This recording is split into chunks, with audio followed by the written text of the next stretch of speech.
श्री महाप्रज्ञ गुरवे नमः।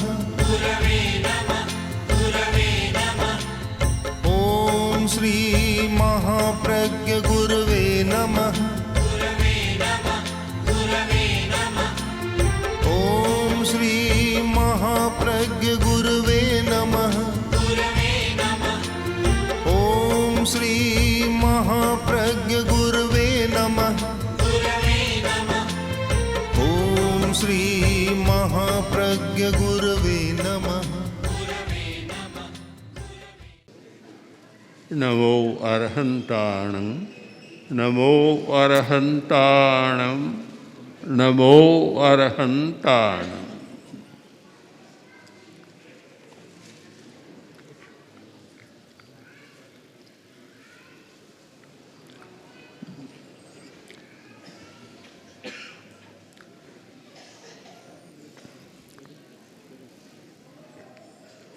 दूरदर्शी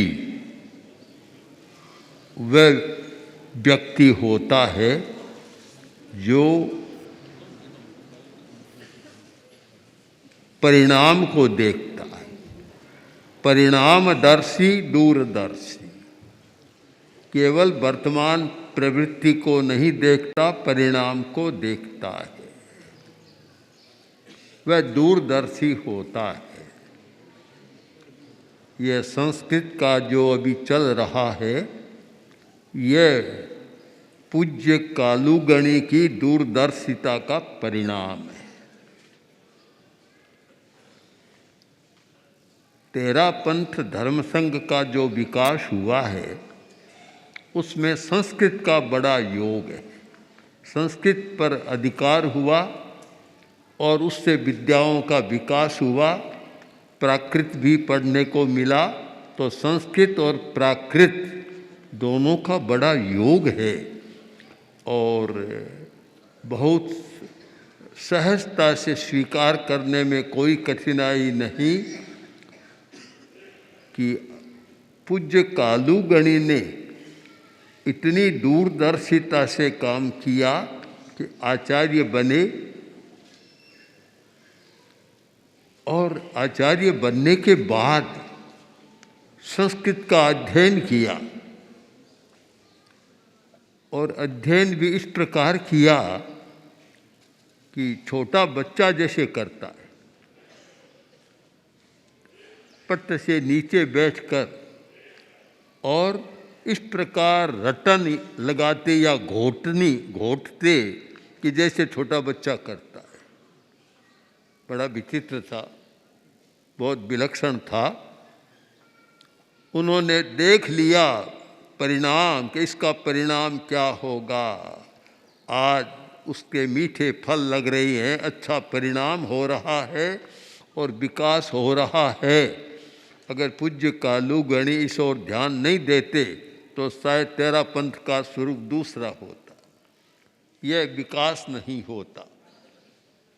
परिणामदर्शी हर व्यक्ति को परिणाम देखना चाहिए, चाहे अच्छा काम करे चाहे बुरा करे। अच्छा चिंतन या बुरा चिंतन प्रतिदिन अगर सायंकाल ये 10 मिनट लगा दे कि मैं जो कर रहा हूँ इसका परिणाम क्या होगा, तो शायद परिवर्तन हो सकता है। अगर अच्छे काम में देखे, परिणाम देखे तो बहुत विकास हो सकता है। और बुरा काम है, बुरी आदत है, और ये सोच ले कि इसका परिणाम क्या होगा। अगर गुटखा खाने वाले, पान पराग खाने वाले सांझ के समय शांत होकर सोच ले कि मैं खा तो रहा हूँ, इसका परिणाम क्या होगा, तो कुछ दिन बाद छोड़ देगा। जानता है कि कैंसर हो सकता है, मुंह का कैंसर। 2 वर्ष पहले हम एक गांव में यहाँ आसपास ही गए थे।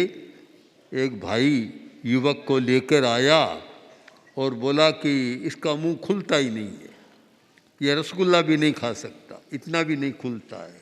मैंने कहा क्या कारण है? कि गुटखा बहुत खाता है, इससे जबड़ा सारा ऐसा हो गया कि मुंह खुलता नहीं है, बड़ी मुश्किल से कोआ जाता है। और कितने लोगों को मुंह का कैंसर देखा, फेफड़े का देखा और देखा। अगर सांझ के समय शांत होकर सोने से पहले 10 मिनट सोच ले कि मैं जो काम कर रहा हूँ उसका परिणाम क्या होगा। हो सकता है 1 वर्ष के बाद परिणाम आए, 5 वर्ष के बाद आए, आखिर जीवन काल में इसका परिणाम क्या होगा।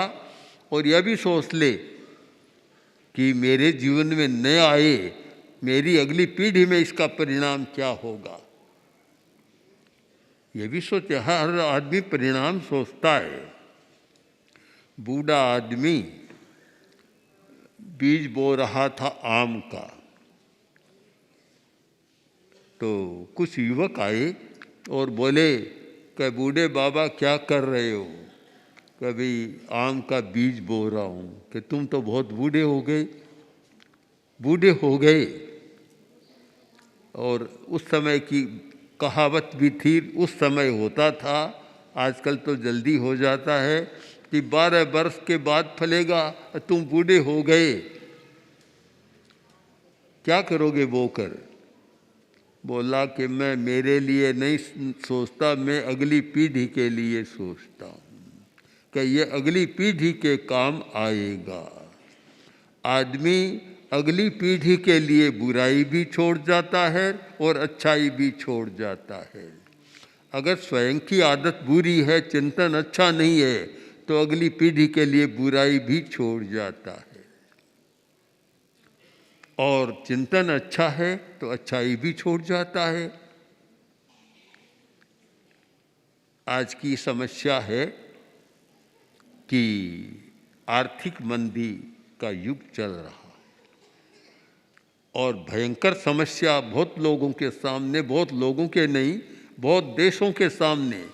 बड़े बड़े देश, बड़ी बड़ी कंपनियां, बड़े बड़े बैंक सब उलझ गए, समाप्त हो गए। कारण क्या? कि परिणाम को नहीं देखा। भगवान महावीर का बहुत सुंदर वचन है, परिणाम दंसी। आचार्य सूत्र का परिणाम दंसी, परिणामदर्शी। परिणाम को देखो। आयंक दंसी, आतंक को देखो। आयंक दंसी न करेई पावंग, यह परिणाम का ही सूत्र है। आचार्य सूत्र का एक महत्वपूर्ण है कि आयंक दंसी न करेई पावंग।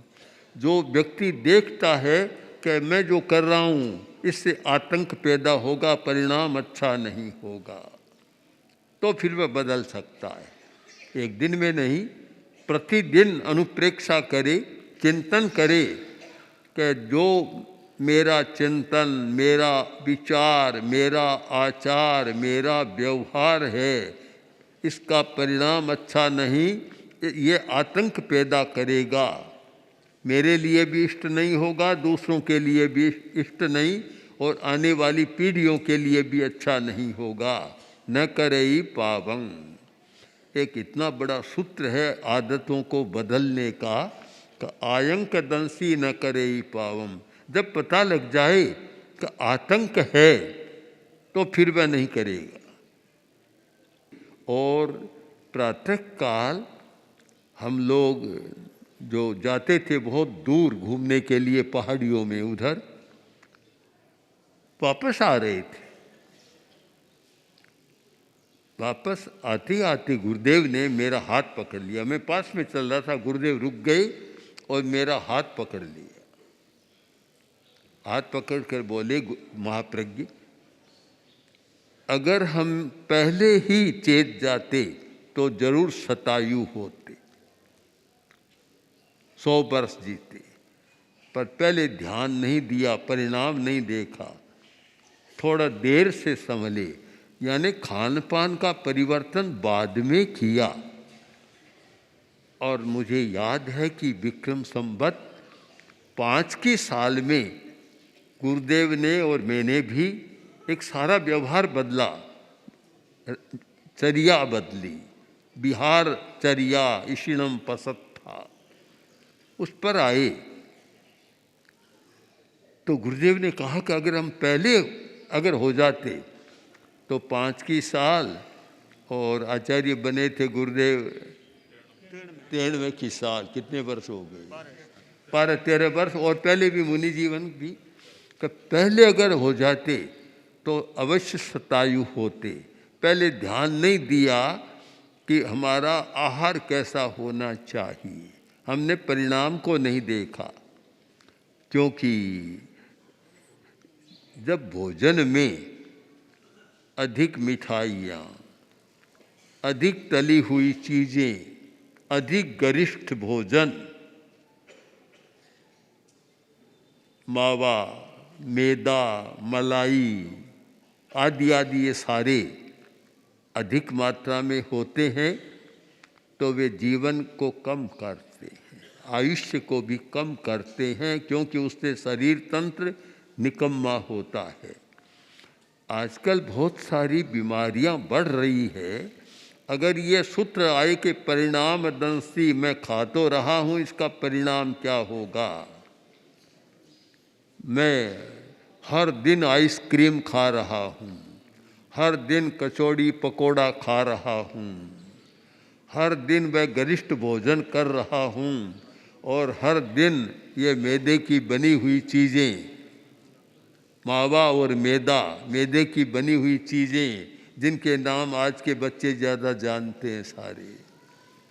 होटलों में जाकर के सुबह होटल में ही अच्छा भोजन होता है, खाते हैं, वे परिणामदर्शी नहीं है। अगर परिणामदर्शी हो कि इसका परिणाम क्या होगा, तो फिर वह आयंक दंसी न करे पावम। उत्तराध्ययन का कितना सुंदर एक सूत्र है कि जह किंपाग फलानम परिणामो न सुंदरो एवं भुत्तान भोगानम परिणामो न सुंदरो।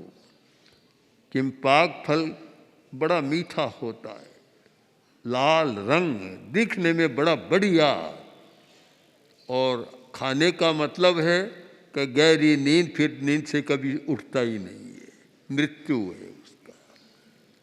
जय किंपाग फलानम परिणामो न सुंदरो एवं भुक्तानम भोगानम।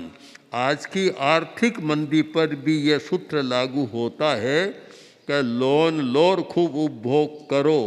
आज की आर्थिक मंदी का मूल कारण ये रहा है, खूब लोन लेते जाओ, मकान बना लो, बढ़िया गाड़ी खरीद लो, और खूब एसी में रहो, आराम करो, खूब मज़ा मौज करो, लोन लेते जाओ और करते चले जाओ। यह नीति रही उन देशों की जो विकसित राष्ट्र कहलाते हैं। उसका परिणाम यह हुआ कि बेचारे बैंक भी फेल हो गए, देने वाले भी फेल हो गए, लेने वाले भी फेल हो गए। यह एक इतना व्यापक सूत्र है कि हर चीज़ का परिणाम देखो। जो परिणाम देखेगा वह जरूर संयम करेगा। संयम वही व्यक्ति कर सकता है, बुरी आदतों को वही बदल सकता है जो परिणाम को देखता है। 2 व्यक्ति हैं, चाहे गृहस्थ हो, चाहे साधु साध्वियाँ समणियाँ हो, कोई भी हो। एक व्यक्ति आवेश में आकर बोलता है, अगर वह परिणाम देखे कि मैं आवेश में आकर, क्रोध में आकर बोल रहा हूँ, इसका परिणाम क्या होगा, अगर परिणाम सोच ले तो शायद उसकी आदत धीरे धीरे बदल जाए। मैं अति आहार कर रहा हूँ, अति भोग कर रहा हूँ, अति असंयम कर रहा हूँ, अति आवेश कर रहा हूँ, और व्यवहार भी कटु कर रहा हूँ, दूसरों के साथ अच्छा नहीं करता। परिणाम क्या होगा? परिणाम यह होता है कि गृहस्थ है तो चूल्हे अलग जल जाती है, चूल्हे नहीं, आजकल सिगड़ियाँ अलग जल जाती है। और साधु साध्वियाँ हैं और आदत पर नियंत्रण नहीं रखता, आवेश करता है, तो परिणाम यह होता है कि अग्रणी कहता है कि इसको मैं साथ में नहीं रखूँगा, और अग्रणी कोई करता है तो सहवर्ती कह देगा मैं इसके साथ नहीं रहूँगा, मैं इसको नहीं रखूँगा, मैं इसके साथ नहीं रहूँगा। ये इसका कारण क्या है कि हम लोग परिणाम पर ध्यान नहीं देते हैं। अगर प्रारंभ से ही ये शुरू कर दें, जैसे प्रतिक्रमण करते हैं, 10-20 मिनट रोज़ सोच लें कि मेरा जो व्यवहार है, मेरा आचार है, मेरा विचार है, आज जो है इसका कल परिणाम क्या होगा, परसों क्या परिणाम होगा, 2 वर्ष बाद क्या होगा, ये सोच ले। मैंने तो एक बार, बहुत वर्ष पहले की बात है, समणिया काफ़ी बैठी गोष्ठी हो रही थी, तो मैंने एक बात कही थी कि आज तो तुम सब युवा अवस्था में हो, कोई 30 की है, कोई 20 की है, कोई 40 की है। ये सोचो कि जिस दिन 80 बरस की बनोगी उस समय तुम्हारी स्थिति क्या होगी। ये सोचो, आज से ही सोच लेना चाहिए कि मैं जब 70 बरस का, 80 बरस का बनूंगा उस समय मेरी स्थिति क्या होगी, मेरा शरीर कैसे रहेगा। अगर आज संयम से रहता है तो 80 वर्ष में भी काम करने की ताकत रहेगी, दिमाग अच्छा रहेगा, 90 में भी अच्छा, 100 में भी अच्छा रहेगा। और अगर संयम नहीं है, खूब खाया तो तंत्र, पाचन तंत्र पहले ही बिगड़ जाएगा, 80 तो आएगा ही नहीं, 40 में भी चला जाएगा। और आजकल बहुत सारे युवक 30-40 के बीच में ही चले जा रहे हैं। कारण क्या कि परिणाम दर्शन नहीं है। एक इतना बढ़िया अध्यात्म का सूत्र है, अध्यात्म का सूत्र, धर्म का सूत्र या व्यवहार का सूत्र है कि हर चीज़ का परिणाम देखो कि मैं जो कर रहा हूँ, मैं बहुत तेज चल रहा हूँ, है, बिना देखे चल रहा हूँ, परिणाम क्या होगा कि अस्थि विशेषज्ञ को बुलाना पड़ेगा, हड्डी टूट जाएगी और फिर होगा। मैं बिना विचारे बोल रहा हूँ, परिणाम क्या होगा। एक युवक आया और मुंह में से लोई आ रहा था और दांत उखड़े से थे। दूसरा युवक मिला, रे भैया क्या हुआ, आज क्या हुआ, आज कैसे ऐसे लोई आ रहा है, हो रहा है। कभी मैंने एक जो मल्ल था, कुश्ती लड़ने वाला तेज आदमी, और जा रहा था और पता नहीं क्या मन में आई, मैंने कह दिया क्यों अकड़ कर चल रहे हो, आओ मेरे सामने। बस कहा, उसने मुक्का मारा और ये सारा हो गया। सोचा नहीं इसका परिणाम क्या हो, किसको छेड़ रहा हूँ मैं, किसको छेड़ रहा हूँ, पहले ही सोच ले। तो एक इतना व्यापक सूत्र है, हमारे सारे जीवन की चर्या में लागू होने वाला, चाहे गृहस्थ है चाहे साधु है, सबके जीवन में लागू होने वाला सूत्र है कि हर व्यक्ति परिणाम सोचे। 2 बात शब्द हैं, प्रवृत्ति और परिणाम। प्रवृत्ति तो हम वर्तमान में करते हैं और परिणाम उसका बाद में होता है। तो प्रवृत्ति के साथ साथ यह सोच लें कि मैं जो प्रवृत्ति कर रहा हूँ, जो काम कर रहा हूँ, इसका परिणाम क्या होगा। तो शायद यह परिणाम का चिंतन ध्यान का विषय बना लें। आप नवकार मंत्र का जप करें, लोगस का पाठ करें, दूसरे मंत्रों का जप करें, और कोई वैदिक है गायत्री का जप करे और मंत्रों का जप करे, बौद्ध है तो ओम मणिपद में हुम जप करे, आदि कुछ भी करे। किंतु मैं मानता हूँ कि सबसे बड़ा, अगर कोई मुझे पूछे कि सबसे बढ़िया मंत्र कौन सा है, तो मेरा उत्तर होगा परिणाम दर्शन। परिणाम पर, हर काम के परिणाम को देखते रहो कि इसका परिणाम क्या होगा, इससे बढ़िया कोई मंत्र नहीं है, तो शायद सारे मंत्र सफल हो सकते हैं। इसलिए हम लोग महावीर की वाणी का एक अमूल्य सूत्र है, आयंक दंसी न करेही पावम, या परिणाम दंसी, या जह किम्पाग फलानम। इन सूत्रों का 10-15 मिनट अगर चिंतन करें तो संभव है कि महीना, 2 महीना, 6 महीना, वर्ष में अवश्य ही उसमें परिवर्तन शुरू हो जाएगा।